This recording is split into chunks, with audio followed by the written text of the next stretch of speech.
biasanya setiap apapun yang Allah jadikan media sumpahnya Allah, biasanya ada sesuatu yang Allah syaratkan di situ,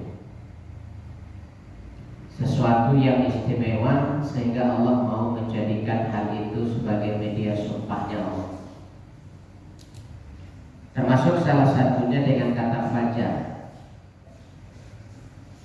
Ketika Allah bersumpah dengan kata fajar, wal fajri, demi waktu fajar, di situ ada satu keistimewaan yang Allah sediakan. Nah, ulama tafsir menjelaskan keistimewaan waktu fajar itu dilihat dari 3 sisi. Pertama, pada saat sebelum masuknya fajar. Yang kedua, pada saat masuknya waktu fajar. Dan yang ketiga, setelah fajar. Apa keistimewaan di situ, Bapak? Pertama, ketika sebelum masuknya waktu fajar, ada satu waktu yang Allah tunggu-tunggu dari setiap hambanya, yang Allah sebut dengan waktu sahar. Ini dijelaskan Allah dalam surah Ali Imran surat ketiga ayat 17. As-sabirina was-sadiqina wal qanitina wal munfiqina wal mustaghfirina bil ashar. Allah menjelaskan ada satu waktu yang Allah tunggu dari orang-orang yang selalu beristighfar di waktu sahar.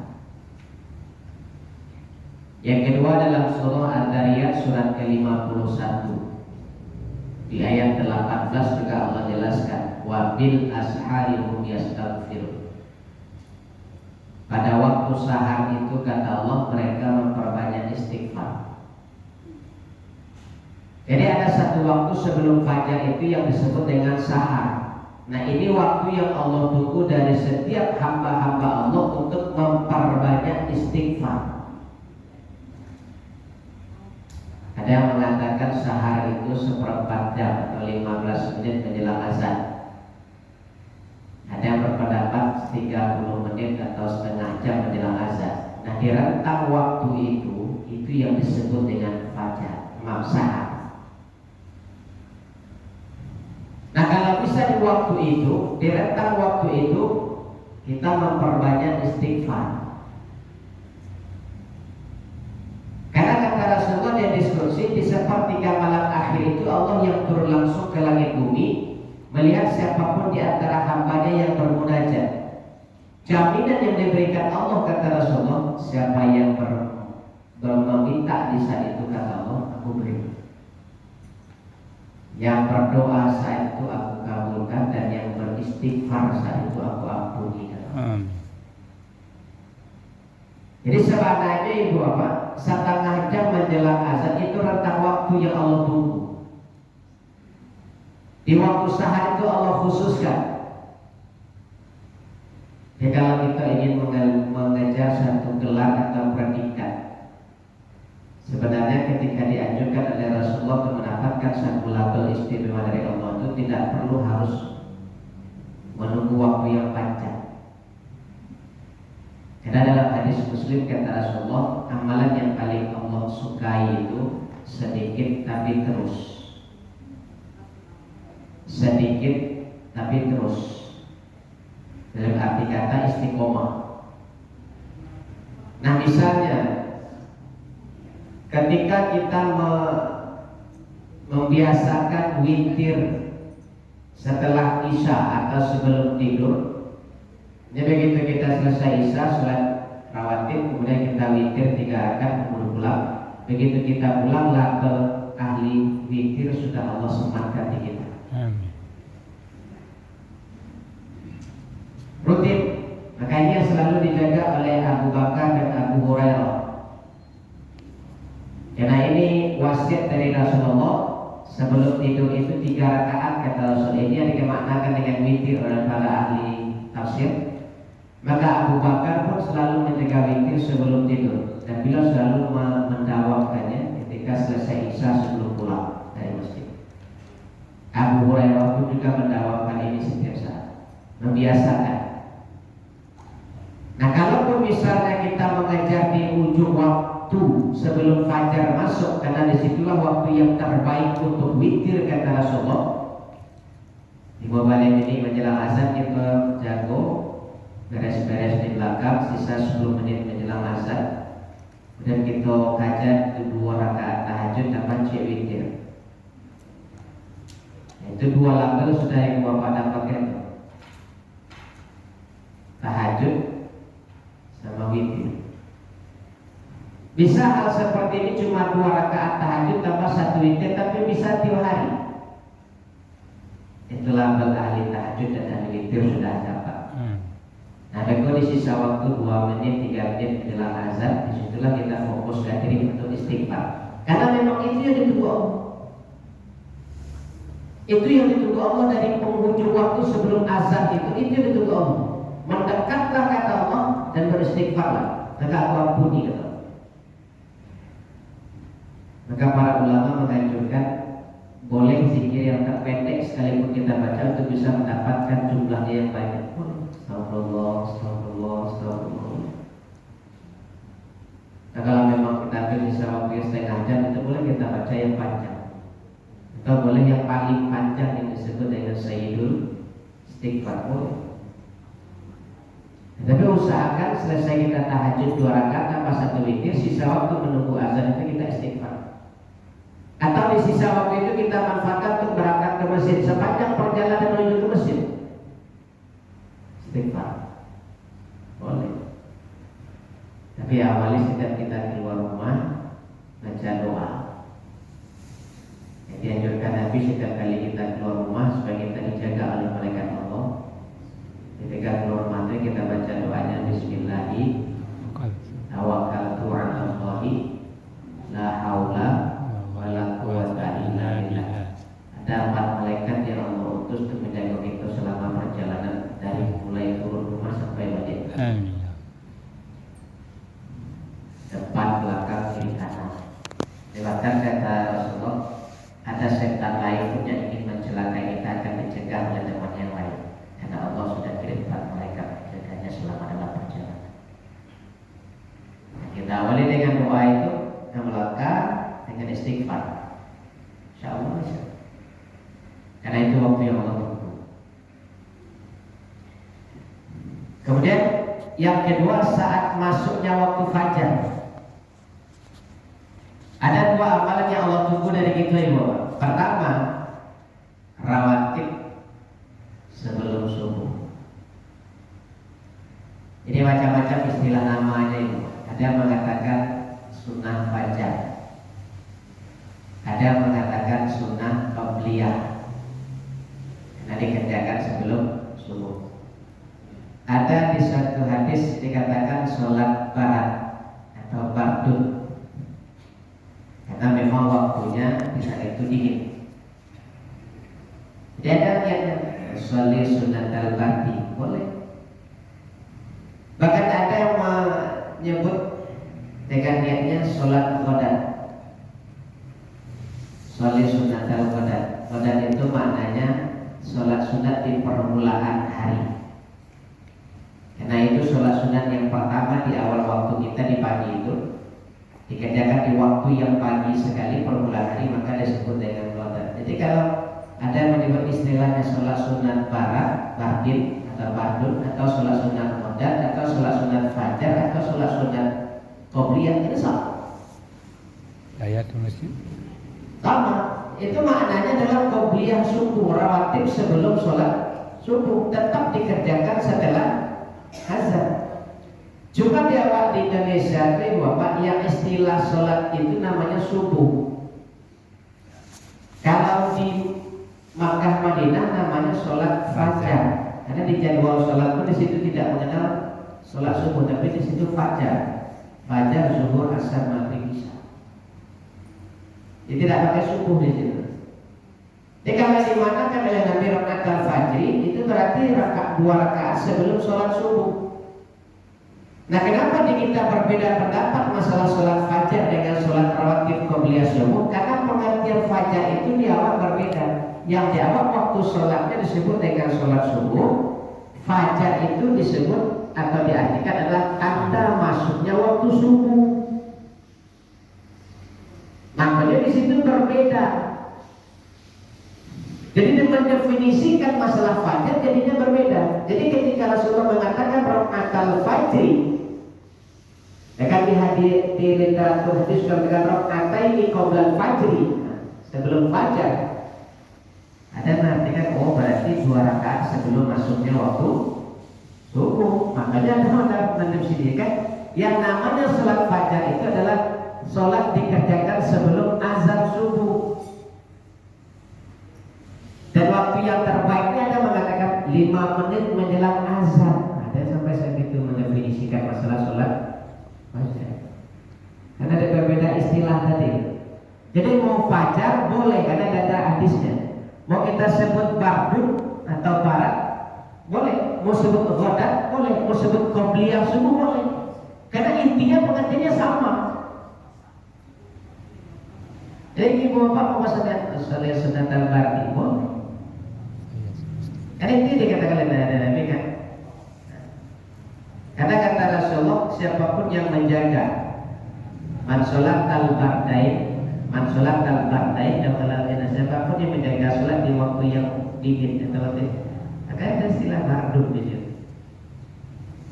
Dia mau sholat sunat al-ghadat boleh, sholat sunat al-bardi boleh, atau barat di situ boleh, atau qobliyah boleh, atau fajar di situ boleh. Intinya sama. Itu adalah sholat sunat sebelum sholat subuh rawatib intinya. Kenapa ini dijaga oleh Rasulullah? Karena ini utamanya besar. Kata Rasulullah, rakaat al-fajri khairu minad dunya wa ma fiha. Dunia itu isi-isinya dapat dah.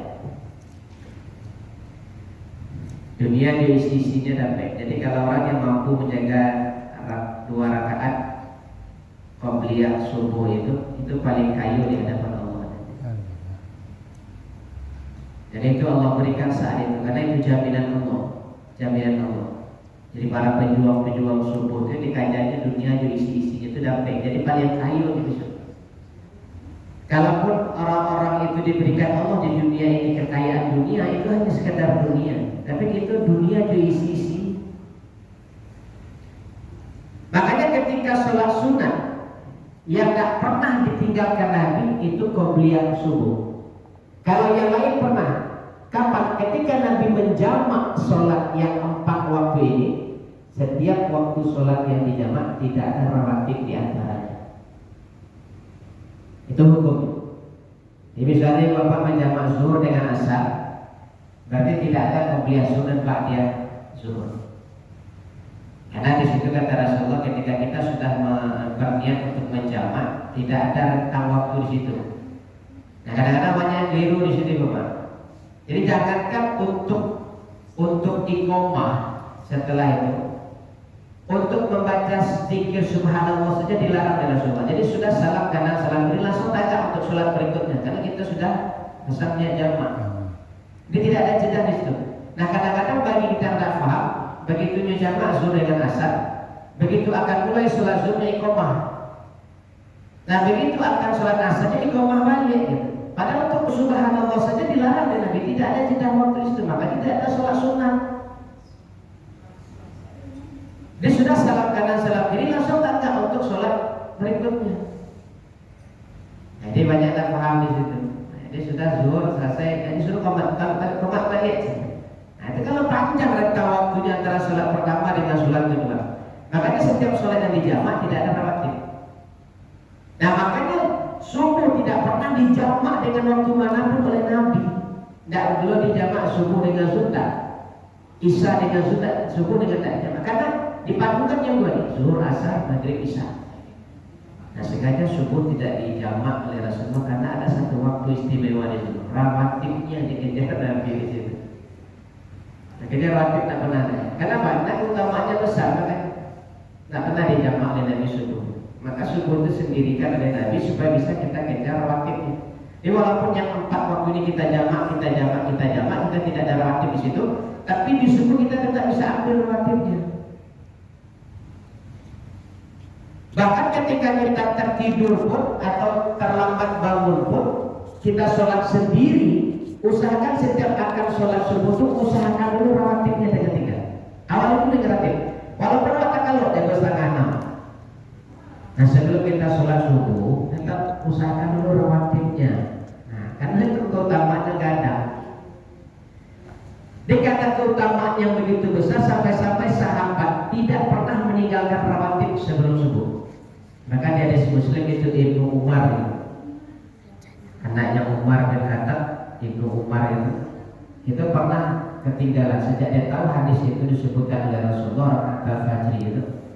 Sejak dia tahu hadis ini sampai saat itu beliau tidak pernah meninggalkan rawatib sebelum subuh. Sekali itu tak kalau sampai di masjid orang naik koma dan dapat dirawatib sebelum subuh. Setelah saya sholat subuh menghadap ke Rasulullah, saya tidak pernah meninggalkan rawatib sebelum subuh karena saya melihat keutamaannya begitu besar. Tapi hari ini saya ketinggalan karena saya tertidur. Dan tinggal sekali ini saja. Kata Rasulullah, kalau memang hanya satu kali ini yang tertinggal olehmu, maka ada keringanan di situ, boleh engkau foto setelah subuh. Mengajar. Jadi kau tak pernah ditinggalkan. Sekian tahun tak pernah ditinggalkan. Sekali itu tertinggal karena sebab tertentu. Boleh kau foto. Yang untuk tertinggal satu kali ini kata Rasulullah, boleh kau foto setelah sholat subuh. Itu boleh. Tapi bagi yang lah membiasakan. Tapi kalau dalam sebulan 5 kali, tidak itu 5 kali itu di foto tidak bisa. Gitu. Itu tidak bisa. Tidak berlaku hukumnya foto di situ untuk sholat subuh. Maka difoto oleh Ibnu Umar. Nah kalau kita pun mau yang misalnya ibu bapak sekian tahun tak pernah tinggal rawatib sebelum subuh, tiba-tiba tak kalau hari itu tak kalau sakit tak kurang sehat, tak kalau sehingga sampai di masjid orang lain koma, ya silakan foto. Tapi kalau ibu bapak ingin berfoto jadi masjid, pulang silakan, pulang dulu baru foto di rumah. Kalau di situ ibu bapak foto, jangan jadi orang. Awal suruh nak gara-gara awak. Halo gojek. Baru sekali kau jadi ada orang sholat sunat sesudah subuh. Amal suruh nak gara-gara awak, ibu bapak aja di rumah saja. Bahkan tahajud pun ada yang mengadu ke Nabi, ya di Muslim itu. Sekian tahun tidak pernah meninggalkan itu, sekali itu tak kalau. Pas bangun orang azan. Kata Rasulullah, kalau memang itu sudah menjadi kebiasaan dan jangan kau tinggalkan. Yang untuk kali ini kata Rasulullah, boleh kau foto tahajud di setelah matahari terbit. Bisa balon duha, foto. Tapi itu yang sekali itu. Dan mereka 3 kali tahajud, 27 kali tak kalau foto lagi gitu. Tak berlaku juga. Karena utamanya disebut, karena masih dipersaksikan oleh malaikat Allah dan Allah masih menunggu di waktu itu di sepertiga akhir malam itu. Nah, jadi rawatib sebelum subuh kalau bisa ibu bapak jangan ditinggalkan. Walaupun awak sholat surah di rumah, tidak bisa ke masjid atau sakit, awalilah dengan rawatib sebelum subuh. Kalaupun kita tak kalau dan bos tanah 6 baru tasinta kita sholat subuh, tetap ambil rawatib sebelum subuh. Kalau sayang tak jadi, keutamaan negara. Yang kedua yang ditunggu Allah di situ di waktu subuh itu adalah sedekah. Kalau bisa jadi tinggalkan ini. Karena satu-satunya waktu sholat yang malaikat berdoa khusus untuk orang yang bersedekah itu hanya di subuh. Hanya di waktu sholat subuh itu ada malaikat yang Allah utus untuk berdoa bagi orang-orang yang khusus bersedekah di waktu subuh itu. Itu 2 malaikat itu. Allahumma a'ti munfiqan khalafan. Malaikat berdoa, ya Allah tambah nikmatmu bagi yang berinfak. Malaikat kedua berdoa, Allahumma a'ti munfiqan talafan. Ambil kembali nikmatmu bagi yang tidak berinfak. Jadi kalau bisa infak subuh jangan ditinggalkan. Kalau bisa ibu bapak, ini di bulan Muharram ini semua ibadah kebaikan dilipat gandakan Allah pahalanya. Kalau bisa setiap waktu sholat itu berdoa, bersedekah. Dan ada kebiasaan yang tinggal dewa selama itu sangat dianjurkan nanti. Sesudah kita bersedekah, bapak berdoa. Karena salah satu waktu yang doa paling mustajab di situ adalah ketika berdoa setelah bersedekah. Ketika kita masuk infak itu sedekah, berdoa, ya Allah dengan berkah sedekah ini mintalah hajat itu. Jumhur ulama mengatakan dalam bab fikih masalah bab sedekah, kalau bisa setiap kali kita bersedekah minta satu hajat. Dan banyak-banyak. Karena ini lebih diarahkan ke fokus pengabulannya. Walaupun hajat wajib itu, tapi setiap sedekah itu diminta tarik. Jangan banyak-banyak. Kalau banyak-banyak, sudah sedekah subuh sampai 2 berdoa. Yang diinginkan A, tetapi diminta A sampai Z aku. Ujung-ujungnya Z 30 kan? Demandnya gitu. Jadi kalau bisa kata ulama, setiap kali kita sedekah doa dan minta satu hajat. Karena itu jaminan Allah. Jaminan Allah itu disebutkan nanti di diskusi riwayat Bukhari Muslim. Ketika hamba bersedekah kepadaku, kata Allah, aku kembali bersedekah kepada hamba-Ku tadi. Nah, ketika kamu bersedekah masuk ke kotak. Ketika kamu bersedekah, ke Allah lu bersedekah lagi ke Allah, kamu bersedekah lupa. Tapi begitu Allah kamu sedekah kau, diam, tidak minta, ya udah, gitu. Tidak muncul gitu. Bahkan kata Allah, ketika hamba-Ku tadi bersedekah kepadaku 1, kata Allah, aku kembali bersedekah kepadanya 10. Nah, ketika Allah kamu bersedekah, aku tidak minta. 10 malah kata dia Allah, tapi malah dia. Itu kemudian Allah. Mintalah aku kamu bersedekah lo gitu. Mintalah gitu. Aku kamu bersedekah, tapi ketika Allah ingin bersedekah, kalau Allah minta ya. Nah, itu yang kita lupa mungkin dari bawah. Sedang sedekah di tiang hari Allah menunggu itu, mau sedekah kau ada, tapi orang minta, ya udah. Jadi kita dianggap tidak butuh. Jadi waktu-waktu yang mustajab berdoa itu salah satunya berdoa setelah sedekah, walaupun cuma setiap sholat itu 1000, nah salah atau 500. Di dalam setiap sedekah ada pengabulan doa. Karena Allah di situ berjanji, aku kembali bersedekah. Nah, ketika Allah kabar sedekah kawat, disitulah pengabulan doa sampai. Dan itulah janji Allah. Itulah janji Allah. Nah, kadang-kadang nih Bapak, kebiasaan ini mohon maaf, kadang-kadang keutamaan bersedekah itu kadang-kadang banyak yang didramatisir. Kadang menyamakan balasan Allah itu sama dengan makhluknya. Kalau ini memancing ikan dadar, umpannya harus datang. Kalau ini mendapatkan hajat yang ada, sedekah harus datang. Tidak. Allah nggak seperti itu, kan mendramatisir namanya. Itu pernah terbukti kok. Seseorang yang sekian puluh tahun menikah belum punya anak. Apa amalan yang bisa dikerajakan Ustaz supaya Allah mengabulkan doa dapat keturunan? Kalau Allah percaya sedekah, tapi sudah sedekah doa. Setiap sedekah doa, sedekah doa. Walaupun itu saja diminta, Allah paling malu kalau setiap diminta oleh hambanya tidak dikabulkan. Tapi yakin. Tapi aku takui. Aku pernah baca buku, pernah nonton di YouTube video ceramah itu. Katanya kalau ingin mendapatkan hajat yang besar, kita pun harus sedekah dalam jumlah besar. Aku tidak terima. Kadang-kadang disuruh jual rumah, ada disuruh jual auto, apa namanya? Kalau saat ini antara rumah dan auto lebih aku butuhkan yang paling baik ini untuk mendapatkan di mana Allah adalah anak. Berarti itu hajat yang paling ada. Maka untuk mendapatkan yang ada, rumah dan auto itu ketek dibandingkan itu, jual aja. Aku tidak begitu. Coba yakin tak? Kalau Allah bersedekah kepada hambanya kembali setelah kita bersedekah. Berapa jumlah sedekah? Barang itu disebut. Ada 1000, ada 500. Yang penting setiap nampak kata infak, doa. 6 bulan. Allah jawab. Sampai kata ambil. Tak harus jual rumah, tak harus jual auto. Barang itu bisa tunjuk. Selesainya sudah berjamaah jadi kata infak itu 1000 dimasukkan 1000 doa.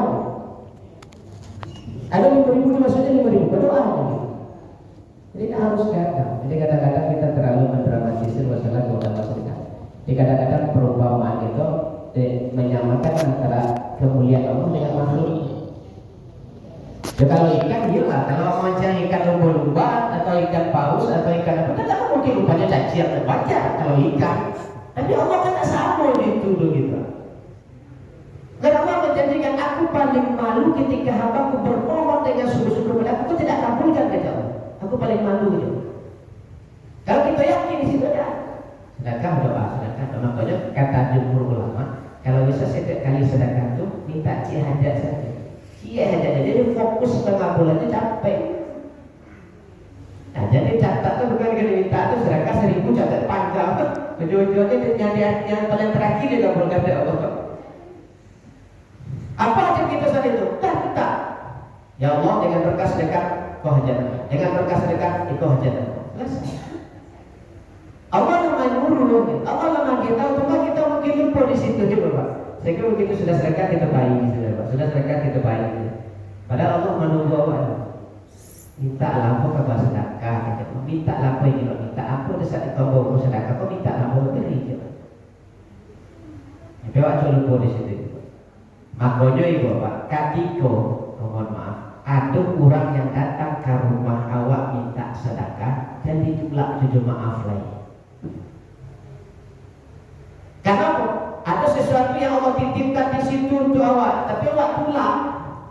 Kan itu ketika aku bersedekah kepada aku kembali bersedekah kepadanya. Ini awak tidak baik surah Allah ke masa dia. Tiba orang maaf.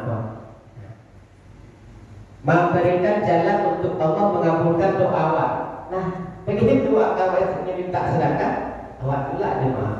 Berarti awak menolak sedekah Allah. Iya. Kan di situ kan begitu. Pas sedekah lambung sedekah lu balik. Nah, ketika waktu itu orang boleh kata maaf lu, berarti awak menolak sedekah Allah. Dia makanya binti-binti lebih dikatai itu berbelanja dikatai 1.500 atau 2.000. Maka lebih dikatai. Begitu ada orang datang kita tinggal biar. Kita ke Pegasio kita tinggal biar. Binti-binti lebih dikatai. Di seminimalnya 500 rupiah pun isi kotak orang itu sampai kosong. Penting kita sedekah walaupun 500 rupiah minta di situ. Ya Allah, so, karena giliran Allah masuk sedekah. Allah kan nak cari barang kadang juga penting sedekah. Jadi ada yang kita lupa mungkin itu. Jadi mulai risuat, kita mulai beko lah keluar masjid. Kalau ada yang sedekah, kamu doa. Masalah infak itu langsung doa. Masalah infak itu langsung doa. Tapi fokus si sedekah, si hajat. Sekali sedekah, si hajat. Walaupun itu saya diulang masalah. Mudah-mudahan ke depannya bisa kita amalkan dan apapun yang menjadi hajat terbaik kita mintakan kepada Allah. Salah satunya waktu yang terbaik kita kepada Nabi ketika setelah bersedekah. Yang ketiga pada saat setelah fajar. Ada satu waktu yang Allah tunggu juga di situ. Di hadis ini diceritakan, hadis riwayat Tirmidzi, hadis ini disebut dengan Hasan Gharib. Hasan itu baik dilakukan dan boleh dilakukan. Gharib itu maknanya hanya punya satu perawi hadis saja, yaitu Tirmidzi. Perawi hadis yang lain tidak pernah membahas hadis ini. Makanya kalau orang yang berpegang kepada hadisnya Bukhari Muslim, dia tak yakin dengan amal ini. Kenapa? Karena tidak ada di kitab Sahih Bukhari dan Muslim. Apa punya hadisnya Bapak? Siapapun yang sholat subuh berjamaah ke masjid, kata Rasul, kemudian dia tetap berdiam di masjid sampai masuknya waktu syuruk. Kemudian dia sholat sunat isyraq 2 rakaat. Itu lebih baik daripada haji dan umroh sempurna. Hadisnya cuma satu perawi aja. Ya. Lebih baik dari haji dan umroh atau sama? Khairun itu ada mengatakan baik, ada mengatakan lebih baik. Tapi sebenarnya itu hanya baik. Kebaikannya kalau mengatakan khairun itu ada mengatakan lebih baik, tapi sebenarnya di situ mana khair itu sama baiknya. Sama baik. Jadi keutamaan dari syuruk itu, sholat sunat isyraq tadi. Jadi waktunya disebut syuruk Sholat sunatnya disebut sholat sunat isyraq. Jadi kalau pasang niatnya bapak dengan sholat sunat suruh. Karena suruh itu khusus untuk waktunya. Tapi kalau sholatnya disebut sholat sunat isyraq. Sholat sunat pada waktu matahari telah terbit. Jadi keutamaannya itu sama baiknya dengan haji dan umroh, ditambah oleh Nabi 3 kali, sempurna, sempurna, sempurna. Jadi satu-satunya yang merawikan hadis itu cuma Tirmidzi. Makanya banyak di antara saudara kita yang tidak menggunakan ini, ya wajar, boleh, karena mereka mungkin berpegang hadis yang sahih itu hanya Bukhari dan Muslim, boleh. Jadi selama mereka berpegang ke Bukhari Muslim, mereka tidak mempercayai adanya tentang syuruk, karena tidak ada di hadis Bukhari Muslim. Makanya hadis ini disebut Hasan Gharib. Jadi gharib itu hanya punya satu perawi hadis saja. Jadi caranya kalau sholatnya berjamaah di masjid, berdiam. Berdiam itu boleh di lingkungan masjid, di dalam ini. Mau kita di sudut itu, di sudut dulu. Misalnya sholat di sudut situ, begitu kamu baca Quran atau tak ada Quran itu kita ambil ke situ berjalan boleh. Ada yang terlalu kaku, kita imam itu duduk sholat situ tidak gara-gara. Kalau kata duduk kan. Jadi maknanya tetap berdiam di masjid itu jangan tinggalkan masjid. Maksudnya itu kalau untuk berwudu boleh, tinggalkan masjid, keluar dari lingkungan masjid untuk berwudu atau tempat wudhunya jauh boleh. Tapi kalau seandainya kita pulang, itu tak boleh. Dia sudah sholat subuh, waktu perlu di rumah pulang menuju swasta, itu ada kadang-kadang waktu subuh baru masuk di masjid, itu tidak bisa. Keutamaannya ada backlight. Tapi kalau pahalanya tetap dapat ibu bapak. Atau misalnya kita sholat subuh di masjid, berarti kita pulang sampai di rumah masuk waktu suruh, kita sholat sunat isya 2 rakaat. Pahala sholat sunatnya dapat, tapi keutamaannya tadi hilang. Karena kan yang keutamaan kata Nabi yang sholat subuh di masjid tetap diam di masjid sampai masuknya waktu suruh, kemudian dia sholat sunat isya 2 rakaat. Maka keutamanya baik dari haji dan umroh sempurna. Tidak bisa tiap hari, tidaklah. Sekali seminggu aja tidak. Tapi kalau kita berkajian subuh bisa menunggu suruh dengan mendengarkan kajian subuh, kemudian sampai masuknya waktu suruh dan sholat sunat isya. Nah waktunya itu kata ulama, jumhur ulama itu rentang waktunya 75 menit sampai 90 menit. Jadi kalau misalnya subuhnya jam 5 lewat apek, besoknya suruhnya jam 6.9 balik. 6.9 balik. Nah ada menjadi perdebatan. Sebenarnya itu tak perlu diperdebatkan. Ada sebagian ustaz atau kami para ustaz mengatakan waktu sholat sunat isyraq itu tidak boleh pada saat suruh itu. Misalnya berbunyi di situ suruh belum boleh katanya. Tunggu 5 menit atau 10 menit. Ya nak masalah kan rentang waktunya 75 sampai 90. Begitu bunyinya pasti 75 menit setelah pada waktu subuh berbunyinya. Kita tunggu 5 menit masih masuk. Kita tunggu 10 menit masih masuk. 15 menit pun masih masuk. Tapi kata kita berdebat di situ. Oh nggak bisa pas bunyi itu tak boleh tunggu 5 menit. Ya silakan. Ada waktunya masih masuk gitu. Tapi kadang coba debat di situ. Jadi kalau tunggu 5 menit saja boleh. Kita masih di dalam rentang waktu. Tunggu 10 menit saja boleh, silakan. Mau tunggu 15 menit pun boleh. Kan masih masuk rentang waktu. Jadi selama dalam rentang waktu 75 sampai 90 menit itu masuk, ya udah silakan. Mau tunggu 5 menit setelah itu, silakan. Baru sholat silakan. Tunggu dulu 10 menit baru sholat silakan. Masih masuk. Jadi sebenarnya tidak ada yang mesti diperdebatkan. Tapi kadang-kadang gara-gara masalah yang seketik itu kita coba berselisih di situ. Jadi kemuliaannya atau keutamaannya itu yang Allah. Jadi masih masuk di situ. Jadi di 3 posisi waktu itu, sebelum fajar, pada saat masuknya waktu fajar, dan setelah fajar. Makanya Nabi biasanya berzikir. Jadi sudah sholat subuh itu berdoa, kemudian Nabi berzikir. Itu zikir pagi. Itu kalau yang tidak hafal itu boleh dicari atau di bukunya ada dalam maksud. Yang pertama soal suruh tadi, ya kalau Ya. Itu seolah hadis kut tertimbun dalam mulai. Kasihan sama kali kedua yang makan 5 tahun lagi. Aku baru tadi itu yang mengisian yang dari mungkin dengan terjadi. Itu mengenai perbedaan hajo suruh keputusan. Perbedaannya apakah bunyi ting itu termasuk waktu duha atau ting punya untuk suruh sekian menit suruh duha atau apa? Nah, kalau Nabi menyebutnya syuruk itu adalah permulaan duha. Makanya waktunya hanya untuk 2 rakaat saja. Jadi kalau seandainya ibu bapaklah syuruk, tidak duha pun tidak apa-apa, karena sudah dianggap di Nabi situ masuk, karena syuruk itu permulaan duha. Tapi kalau di rentang waktunya itu dibuat 20 menit setelah syuruk itu baru duha.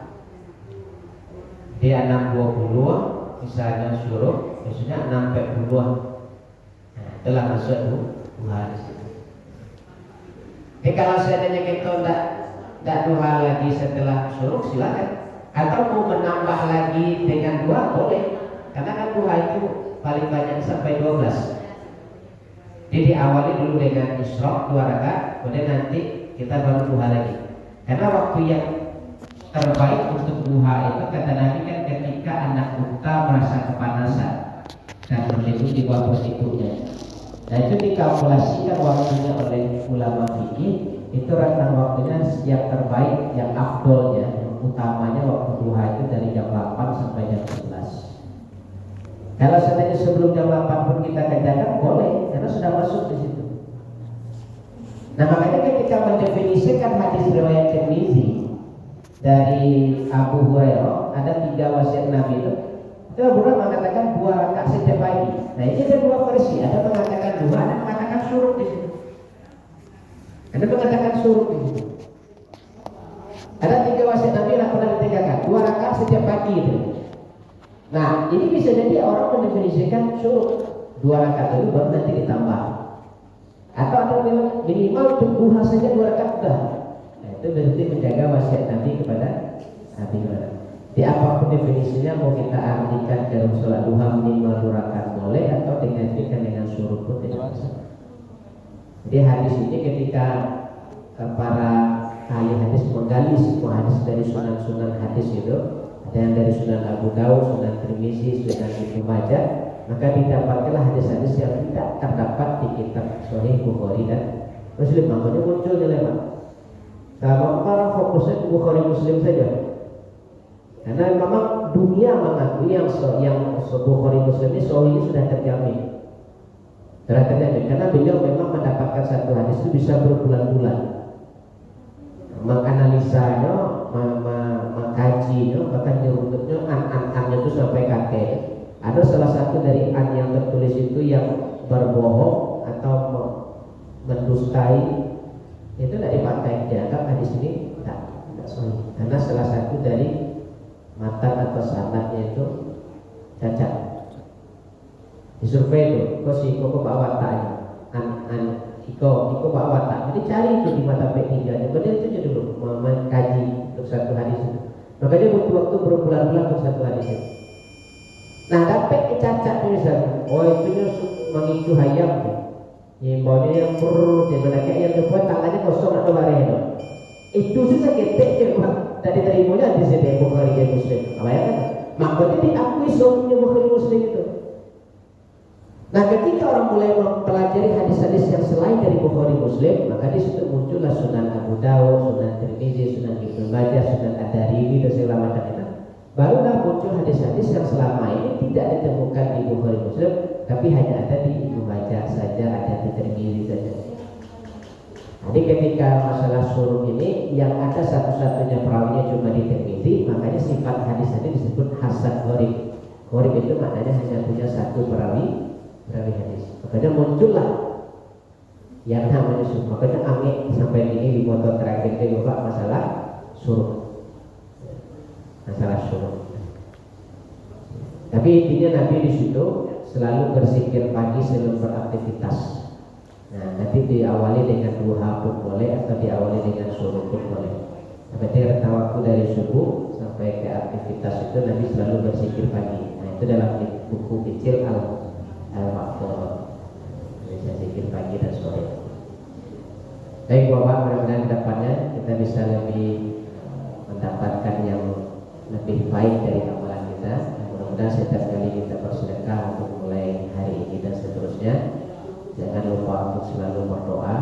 dijamin oleh Allah. Karena pada posisinya Allah ingin bersedekah pada kita, pada saat itulah kita berdoa meminta kepada Allah setelah kita bersedekah. Mudah ada manfaatnya. Bila taufik wal hidayah. Assalamualaikum warahmatullahi wabarakatuh. Waalaikumsalam warahmatullahi